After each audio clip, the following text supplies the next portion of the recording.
Yuk subscribe yuk.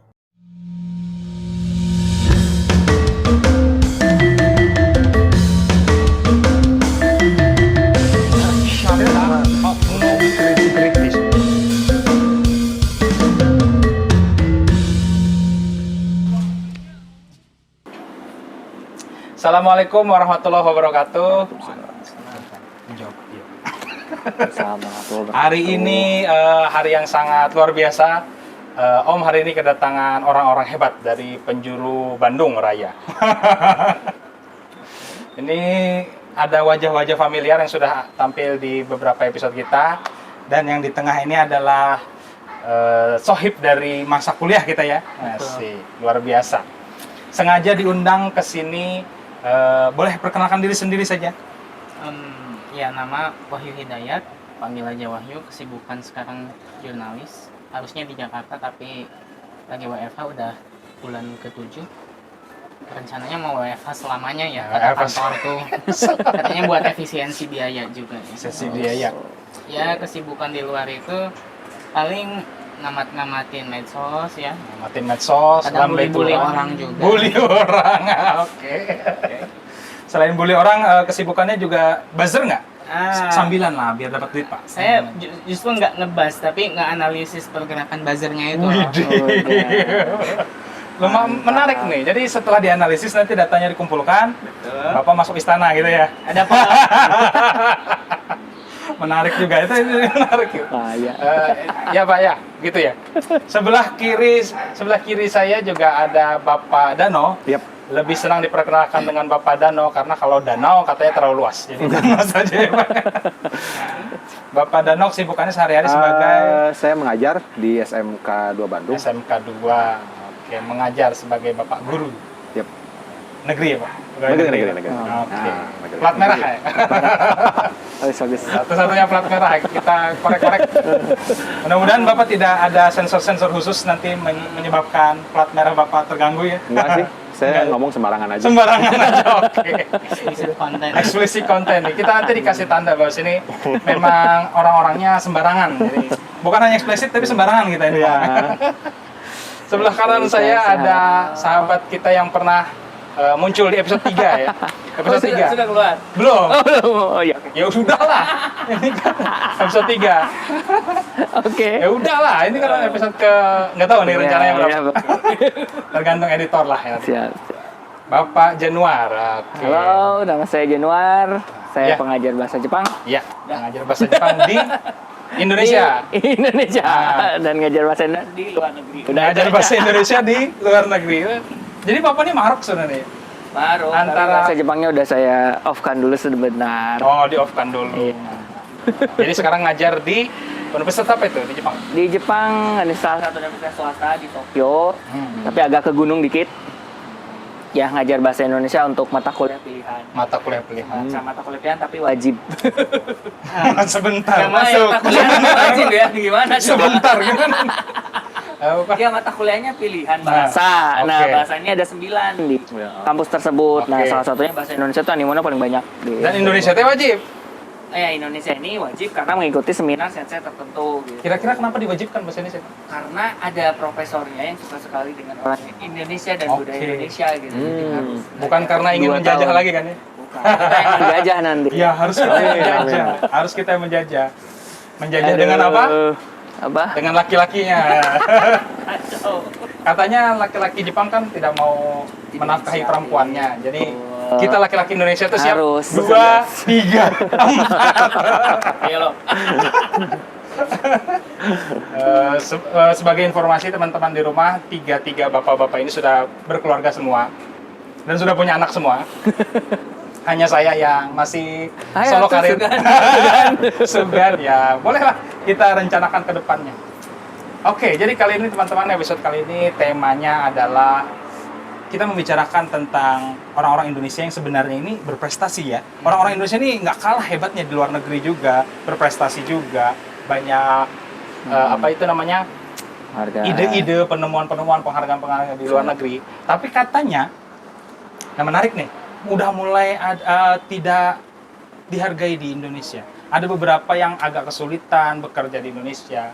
ada beberapa yang karya-karyanya bahkan dicaplok luar negeri, bukan dicaplok bahasanya. Di Indonesia tidak digubris, pergi ke luar negeri, difasilitasi. Oke. Nah ini saya mau tanya dulu sama yang dari lulusan, Bapak ini Marok sebenarnya, lulusannya 3 Pak. Oh, oke. 3 kampus di luar negeri. Ya. Masing-masing 1 semester tapi. Di mana aja tuh? Di mana aja? Yang pertama. Yang pertama di mana kemarin tuh? University-nya basisnya di Polandia. Polandia. Kemudian pindah ke Portugal, Portugal. pindah ke Prancis juga. Nah, Prancis. Waktu magangnya di Jerman. Magangnya di Jerman. Marok kan? Jadi 4 Bagus, Pak. negara lah ya. 4 negara. Ya. Istri ditinggalin waktu itu Pak? Ditinggalin 3 semester. Ngumpulin dulu duit. Oke. Soalnya nggak ditanggung. Oh, oke. Nah, cerita-cerita nih sebagai yang berpengalaman sekolah di luar negeri. Bagaimana sih menanggapi wacana bahwa orang Indonesia ini ternyata bisa bersaing di luar negeri? Kalau ditanya bisa atau nggak, bisa ya. Iya. Karena Oke. fasilitas di sana emang udah merata ya, kayak subscription ke jurnal. Hmm, Kalau di Indonesia mungkin yang nggak tahu ya udah mentok. Tapi yang tahu mereka pakai cara ilegal ya. Si website itu Maksudnya ada. gimana? Oh iya, iya, iya. Oke. Bapak pernah nanya ke saya. Tapi waktu kalau itu. di sana kan subscription udah masuk, kita pakai KTM, terus ada akun kampus, itu bisa punya akses ke penerbit Oxford Oke. dan lain-lain. Nah, fasilitasnya udah Jadi license lah ya gitu lah betul, istilahnya. udah include gitu. Betul, betul. Dan kalau kuliah 2 tahun, validity-nya bisa 3 tahun. Saya baru mau habis tuh akhir bulan ini, makanya banyak-banyakin download artikel ilmiah sekarang. Mantap. Oke. Otak Indonesianya masih ada.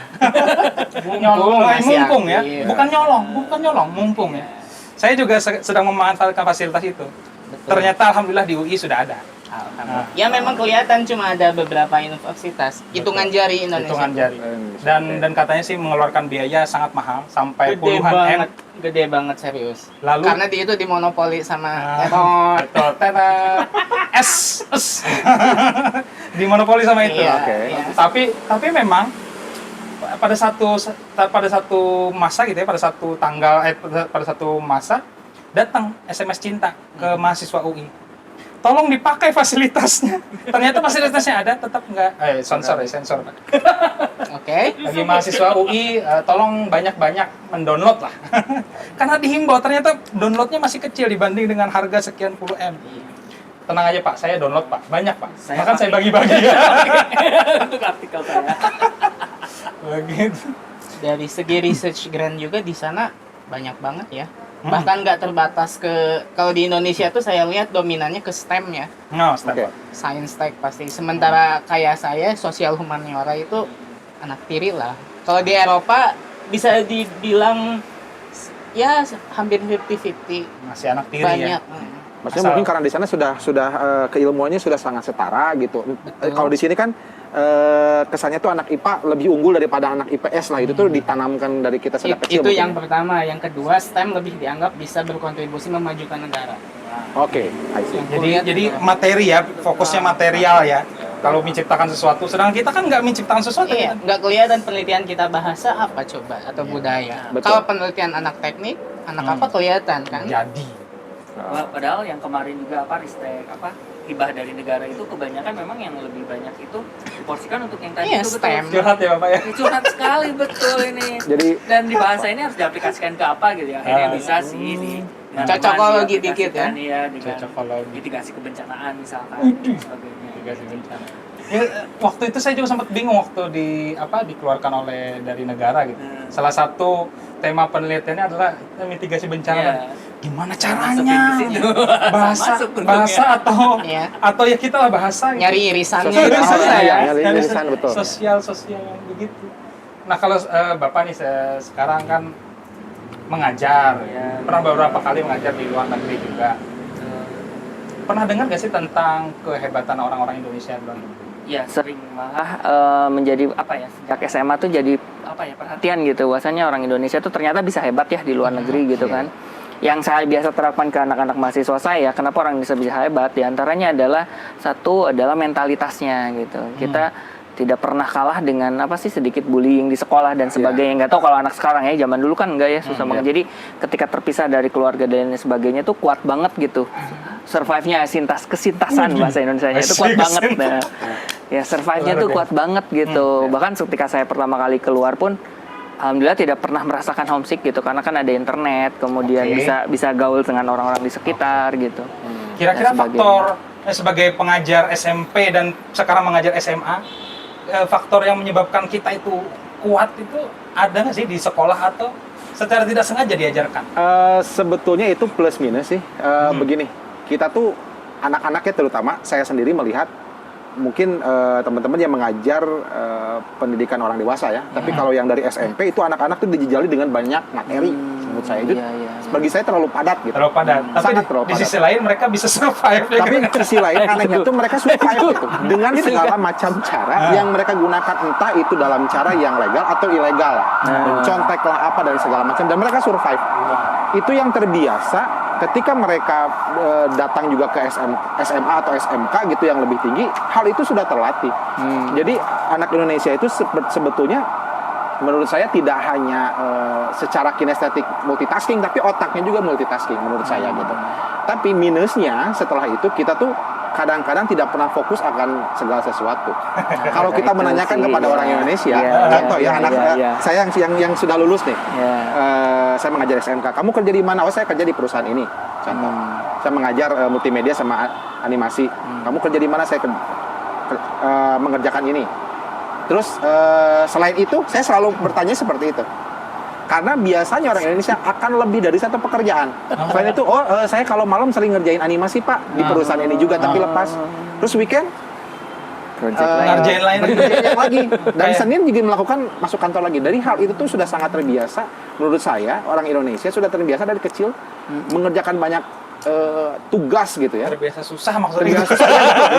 mau tidak mau itu kita tuh di sekolah begitu ya, maksudnya dijejali banyak hal, harus selesai dengan terbiasa dengan deadline. Ketika deadline kita tiba-tiba jadi cemerlang gitu.